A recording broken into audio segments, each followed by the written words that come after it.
अक्सर फंसते हैं बच्चे यहाँ। मैं बच्चों से पूछता हूँ बेटा बताओ ही इज ए ऑनेस्ट या ही इज एन ऑनेस्ट। तो बच्चे सोचते हैं अरे नहीं याद कर रखा है, ऑनेस्ट के पहले तो एन लगता है। बेटा आप गलत याद करके बैठे हो, आप बिल्कुल गलत याद करके बैठे। ध्यान से सुनो बेटा, ना तो ही इज ए ऑनेस्ट होगा ना कि ही इज एन ऑनेस्ट होगा। यहाँ पे ना ए आएगा ना एन आएगा। क्यों नहीं आएगा बेटा जी, याद रख लीजिए बेटा। ए एन द, ये जो तीन आर्टिकल्स आप देख रहे हैं ये एक्चुअल में पार्ट किसका है सर? ये पार्ट है डिटरमिनर्स का। और बेटा डिटरमिनर्स किसके लिए बनते हैं? नाउन के लिए। तो यानी कि डिटरमिनर कभी भी जब आएगा तो वो अपने बाद किसी ना किसी नाउन को लेगा।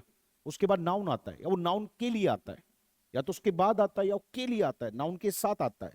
तो अगर मेरे पास नाउन नहीं है तो फिर डिटरमिनर भी नहीं है। नाउन नहीं है तो डिटरमिनर नहीं है। और यही घटना यहां पे फरवर होगी कि हम क्या कर रहे थे, ऑनेस्ट के साथ ए और एन सोच रहे थे। तो ऑनेस्ट तो कोई विशेषता बताने वाला वर्ड है, ये कोई इंसान को तो दिखा नहीं रहा।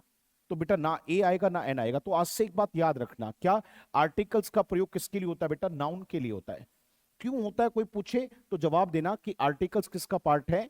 डिटरमिनर्स का पार्ट है। और डिटरमिनर्स किसके लिए आते हैं? नाउन के लिए आते हैं। इसलिए आर्टिकल्स अपने बाद क्या मांगता है? नाउन मांगता है। एवरीबडी यस से नो? तो ही इज ए ऑनेस्ट गलत, ही इज एन ऑनेस्ट गलत, ही इज ऑनेस्ट वो ईमानदार है।